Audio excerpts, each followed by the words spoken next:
Pension योजना लागू करा, जुनी पेन्शन योजना लागू करा, जुनी पेन्शन योजना लागू करा, जुनी पेन्शन योजना लागू करा, संच मान्यता संच मान्यता संच मान्यता शिक्षकेतर कर्मचाऱ्यांची भरती शिक्षकेतर कर्मचाऱ्यांची भरती शिक्षक भरती शिक्षक भरती शिक्षक समन्वय समितीचा शिक्षक समन्वय समितीचा हम सब एक है, हम सब एक है, हम सब एक है। सर फक्त मागच्या हातवर का बाकीच्या टप्पावार झालाच पाहिजे टप्पावार झालाच पाहिजे जुनी पेन्शन योजना लागू करा, जुनी पेन्शन योजना लागू करा, जुनी पेन्शन योजना लागू करा, जुनी पेन्शन योजना लागू करा, संच मान्यता संच मान्यता संच मान्यता शिक्षकेतर कर्मचाऱ्यांची भरती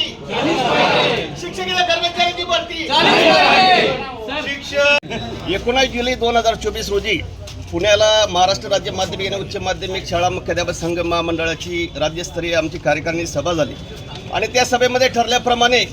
6 ऑगस्ट 2024 रोजी राज्यभर सर्व शाळा बंद करायच्या, महामोर्चा काढायचा, आंदोलनं करायची, धरणे धरायची, निवेदनं द्यायची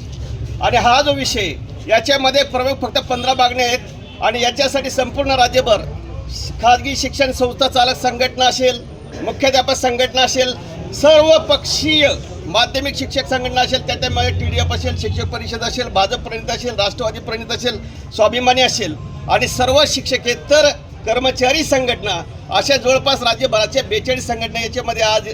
एकत्र येऊन आणि संपूर्ण राज्यभर जिल्हा स्तरावर हे कार्यक्रम सुरू आहेत। काही ठिकाणी महामोर्चे आहेत, काही ठिकाणी धरणं आहेत, काही ठिकाणी आंदोलन आहेत, काही ठिकाणी निवेदन आहेत।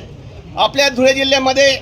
आज संपूर्ण या सर्व ज्या संघटना आहेत, शैक्षणिक संस्था चालकांची, मुख्याध्यापकांची, शिक्षकांची, शिक्षक कर्मचाऱ्यांची, ज्युनियर कॉलेज, कनिष्ठ महाविद्यालयीन, टप्पा अनुदानित आणि सर्वच ज्या काही संघटना आहेत त्याच्यामध्ये पहिली जी मागणी आहे याच्यामध्ये 1 नोव्हेंबर 2005 पूर्वी नियुक्त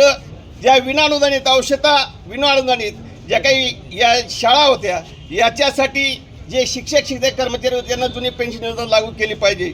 दुसरा अत्यंत महत्त्वाचा विषय की 15 मार्च 2024ला जो काही शासनाने संच मान्यतेचा एक शासन निर्णय काढलेला आहे याच्यामध्ये विद्यार्थी संख्येची अट खूप मोठी केलेली आहे आणि खूप शिक्षक आणि शिक्षक कर्मचारी अतिरिक्त होणार आहे। याच्यामध्ये दुरुस्ती झालीच पाहिजे